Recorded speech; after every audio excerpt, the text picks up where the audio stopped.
Training एक ऐसी type की प्रिपरेशन है जिसमें आप लोग अपने टास्क के लिए प्रिपेयर हो रहे हो, जैसे आप अपने एग्जाम के लिए प्रिपेयर हो रहे हो। तो स्पोर्ट्स की ट्रेनिंग में आप इंडिविजुअल स्पोर्ट्स के लिए अपने आप को प्रिपेयर कर रहे हो, जिससे कि स्पेसिफिक टूर्नामेंट में आप बहुत अच्छा परफॉर्म कर सको। तो ये होती है स्पोर्ट्स की ट्रेनिंग। डिफरेंट डिफरेंट टाइप की ट्रेनिंग्स होती होगी, डिपेंड करता है इंडिविजुअल पर्सन के अकॉर्डिंग। तो सबसे पहले बात करते हैं, सबसे पहला टॉपिक टैलेंट आइडेंटिफिकेशन क्या होता है। टैलेंट आइडेंटिफिकेशन का मतलब क्या कि यार इंडिविजुअली आप लोग यहाँ पे एक ऐसे टाइप की प्रोसेस है जहां पे आप लोग रिकॉग्नाइज कर रहे हो इंडिविजुअल पर्सन को कि ये बंदे को अगर हम लोग टीम में सिलेक्ट करेंगे तो ये आगे जाके हमारी टीम को बहुत ज्यादा सक्सेसफुल बना सकता है। तो आप देखते होंगे आईपीएल में ज्यादातर टैलेंट आइडेंटिफिकेशन होता है। जो आईपीएल में अच्छा परफॉर्म करता है उसको डायरेक्टली सिलेक्ट कर दिया जाता है इंडिया की टीम के लिए। याद रखिएगा टैलेंट आइडेंटिफिकेशन में किसी भी टाइप का रेसिज्म नहीं होता है, किसी भी टाइप का यहाँ पे डिस्क्रिमिनेशन नहीं होता है। यहाँ पे जो अच्छा परफॉर्म करता है उसको यहाँ पे सिलेक्ट किया जाता है अपर कॉम्पिटिशंस के लिए, और कुछ भी नहीं है, कथा कहानी लिख के आना है इसमें, और कुछ भी नहीं। चलो भाई अगला टॉपिक की तरफ बढ़ते हैं, इसका नाम है स्पोर्ट्स ट्रेनिंग साइकिल्स। तो देखो यार यहाँ पे कुछ डिफरेंट डिफरेंट की साइकिल्स होती है जिसके थ्रू आप लोग को ट्रेनिंग को अलग अलग वे में करते हुए चलना रहता है। तो सबसे पहले अगर हम लोग बात करें ये कैसा कॉन्सेप्ट है, तो एक ऐसे टाइप का पीरियोडिकलाइजेशन कॉन्सेप्ट है जिसके through different different training cycles आप लोग हिट करने वाले हो अपने इंडिविजुअल गोल के अकॉर्डिंग। तो सबसे पहला होता है मैक्रो साइकिल। तो मैक्रो साइकिल एक्चुअली में पूरे एंटायर सेशन भर चलता है, इसका ट्रेनिंग पीरियड का टाइम भी ज्यादा होता है। इसके बाद जो मैक्रो साइकिल रहते हैं फर्दर डिवाइडेड रहते हैं मीजो साइकिल्स में। मीजो साइकिल जो ये वीक या मंथ के प्लान्स में होता है जहां पे टारगेट किया जाता है स्पेसिफिक, जिसके थ्रू वो बेटर और ज्यादा हो सके। इसके बाद होता है माइक्रो साइकिल्स। तो माइक्रो साइकिल्स और ज्यादा कम टाइम पीरियड का होता है ना, कुछ फ्यू डेज या वीक्स का होगा, कुछ छोटी मोटी चीजों को जिससे सुधार करके अपने आप को बेटर बनाया जा सके। तो याद रखना सबसे पहले तो ये वाला साइकिल होता है बट सिलेबस में है नहीं। सो मैक्रो साइकिल है जो लगभग साल भर तक के चलता है, यहाँ पे प्रिपरेशन, कॉम्पिटिशन और ट्रांजिशन फेस होता है। मीजो साइकिल एक सिंगुलर ट्रेनिंग साइकिल है जो महीनों तक चलता है। माइक्रो साइकिल जो एक ऐसे टाइप का स्ट्रक्चर है जो कि एकदम छोटी सी छोटी यूनिट, मतलब कि कुछ वीक्स के लिए या फिर एक आध वीक के लिए किसी स्पेशल चीज की ट्रेनिंग कर रहे हो। और फिर वर्कआउट मतलब कि यार मीजो साइकिल के अंदर दिन के बारे में बात करी जाए तो वर्कआउट। तो मेरे ख्याल से तुम लोग को यहाँ तक की चीजें क्लियर हो चुकी होंगी। अब जानते हैं यार टाइप्स और method, strength, endurance, speed, flexibility और कोऑर्डिनेशन एबिलिटी को कैसे इंप्रूव करें। तो सबसे पहली बात कर रहे हैं स्ट्रेंथ। तो स्ट्रेंथ क्या होता है भाई? स्ट्रेंथ का मतलब ये कि यार अगर आप लोग कितना ज्यादा फोर्स एक्सर्ट कर रहे हो अपनी मसल्स के थ्रू, वो क्या है? स्ट्रेंथ है। मैंने कहा कि मैं एक बाल्टी पानी उठा सकता हूं,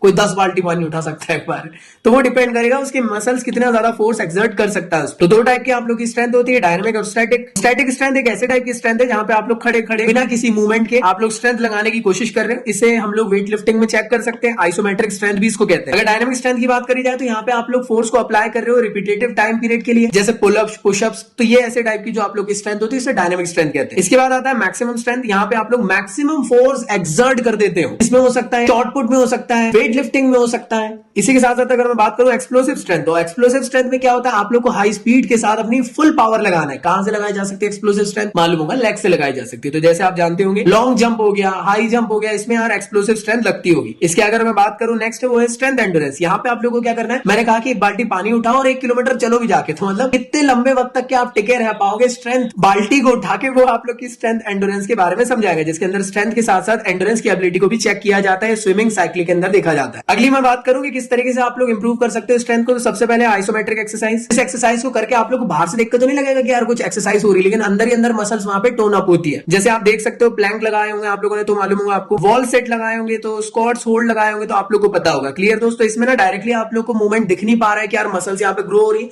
लेकिन एक्चुअल में यहाँ पे मसल्स पे हिट हो रहा है। अगली बात करी जाए आइसोटोनिक एक्सरसाइज। ये ऐसे टाइप की एक्सरसाइज है जहां पे एक्चुअल में वेट लिफ्टिंग करके आप लोग मसल्स बिल्ड कर रहे हो, जहां पे बार बार कॉन्ट्रैक्शन और फ्लेक्शन हो रहा है। क्लियर दोस्तों? तो अगला होता है आइसोकाइनेटिक एक्सरसाइज, मतलब ऐसे टाइप की एक्सरसाइज जिसमें एक्चुअल में मूवमेंट भी हो रहा है कंटिन्यूअस टेंशन और फ्लेक्शन के साथ। मतलब साइकिल चलाते होंगे तो आप लोग यार कंटिन्यूअस फ्लेक्शन टेंशन कर रहे हो ना, ऐसे टाइप की एक्सरसाइज आइसोकाइनेटिक एक्सरसाइज कहलाती है। इसके बाद अगला टॉपिक है एंडोरेंस। तो एंडोरेंस क्या होता है? सहनशीलता, कितने लंबे वक्त तक के तुम किसी स्पेसिफिक एक्टिविटी को कर सकते हो। तो इसमें सबसे पहला होता है स्पीड एंडोरेंस, जिसमें आप लोग को हाई स्पीड के साथ एंडोरेंस को अचीव करना है। ये शॉर्ट ड्यूरेशन के लिए होती है चीजें, जैसे स्विमिंग, बास्केटबॉल, टेनिस वगैरह खेलना।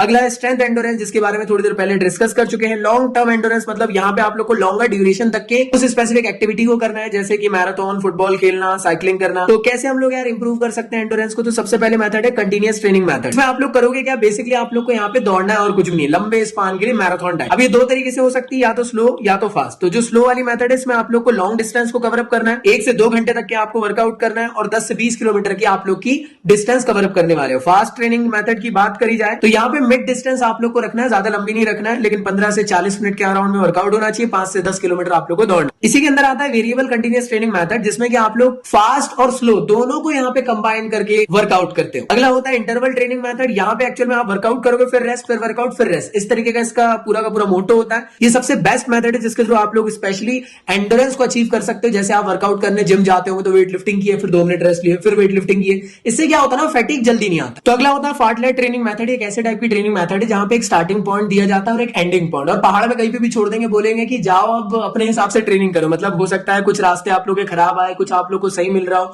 कुछ आप लोग को स्लोप मिल रहा हो, कोई जगह पे आप लोग को चढ़ान हो रही हो, कहीं पे ढलान हो रही हो, ऐसे टाइप के आप लोग को ट्रेनिंग मेथड करते हुए चलना है। नेचर से होकर गुजरते हुए ट्रेनिंग होती है, उसे कहते हैं फार्टलाइट ट्रेनिंग मेथड। तो अगला होता है स्पीड टू स्पीड। क्या होती है भाई? It is the capacity of moving a body with its greater possible velocity, that is called as speed. तो यहाँ पे कुछ टाइप्स है, जैसे रिएक्शन टाइम, जैसे कि यार किसी ने आपको थप्पड़ मारा, आपने उसका हाथ पकड़ लिया, that is the reaction time. Acceleration ability मतलब time taken by an body to reach the maximum speed. Next है स्पीड मूवमेंट, इसका मतलब time taken a body to perform the complete action. फिर है लोकोमोटर एबिलिटी, मतलब to maintain the maximum speed for the maximum distance. Last होता है speed endurance, जिसके बारे में आप लोग को पता है। सो कैसे हम लोग इंप्रूव कर सकते हैं स्पीड को? एक्सेलरेशन रन के थ्रू। यहाँ पे क्या करना, 20 से 30 मीटर के लिए आप लोग को बहुत तेज दौड़ना, पर ऐसे फ्रिक्वेंटली आप लोग को रिपीटेड फॉर्म में करते हुए चलना, जिससे आपकी स्पीड इंक्रीज होते रहेगी। अगला होता है पेस रन ट्रेनिंग मेथड, जिसमें कि आप लोग को 800 मीटर तक के दौड़ना है, लेकिन उसमें आप लोग को ये याद रखना है कि लगभग जो लास्ट का 30% रहेगा उसमें आपको तेज दौड़ते हुए भागना है। इसके बाद अगला होता है फ्लेक्सिबिलिटी। तो फ्लेक्सिबिलिटी क्या है दोस्तों? फ्लेक्सिबिलिटी का मतलब ये कि रेंज ऑफ मूवमेंट इतना ज्यादा मैक्सिमम हो रहा है आपके बॉडी के अंदर, वो कहलाएगा फ्लेक्सिबिलिटी। जैसे ये दीदी दिख रही होंगी आप लोग को, पूरी तरीके से फ्लेक्सिबल है। फ्लेक्सिबिलिटी कहां पे इंक्रीज होती है भाई? आप लोग के जो जॉइंट्स है, लिगामेंट्स है,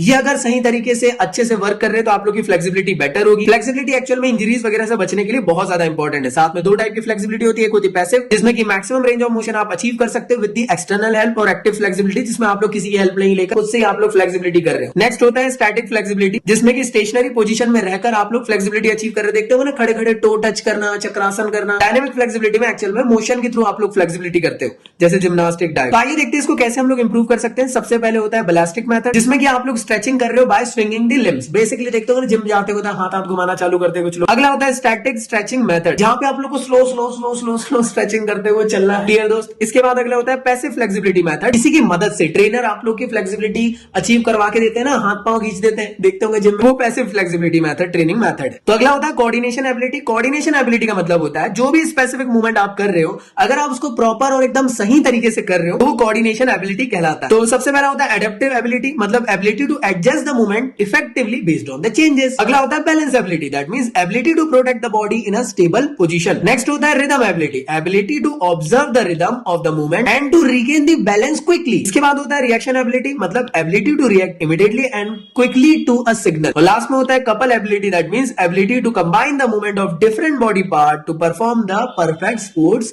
मूवमेंट। अब सर्किट ट्रेनिंग होता क्या है? सर्किट ट्रेनिंग टाइप का एक ऐसा प्रोग्राम होता है जहां पे आप लोग कम टाइम के अंदर ढेर सारी एक्सरसाइज को एक के बाद एक परफॉर्म कर सकते हो। कैसे, मैं आपको समझाता हूं। देखो, मान लो पहले आप लोगों ने इस तरीके से जंपिंग कर लिए, फिर सिटअप्स कर लिए, फिर पुशअप्स कर लिए, एयर स्क्वाट्स करे, फिर बर्पीज कर लिए, उसके बाद आप लोगों ने बेंच डिप्स करे, प्लैंक करे, फिर लंजेस कर लिए, सुपरमैन पोज, जंप कर लिए। तो इस तरीके से आप लोग कर सकते हो, एक के बाद एक आप लोग इस एक्सरसाइज को परफॉर्म करते हो। एक बार पूरे अरेंजमेंट को आपको जमाना रहता है, ढेर सारे लोग एक साथ इस एक्सरसाइज को परफॉर्म करते हैं, जिससे कि कोच को भी कम टाइम के अंदर सभी लोगों को ध्यान देने का मौका मिल पाता है। और ऐसी टाइप की ट्रेनिंग यार कम टाइम के अंदर अगर आप लोग को ट्रेन करना है, उसके लिए ज्यादा बेनिफिशियल रहती है, जहां पे आप लोग एक ही दिन के अंदर कम टाइम के अंदर डिफरेंट मसल्स को टारगेट कर पाते हो। और इसका जो मेन इंपॉर्टेंस है वो ये है कि सभी मसल्स यहाँ पे एक बार में ही ट्रेंड हो जा रही है।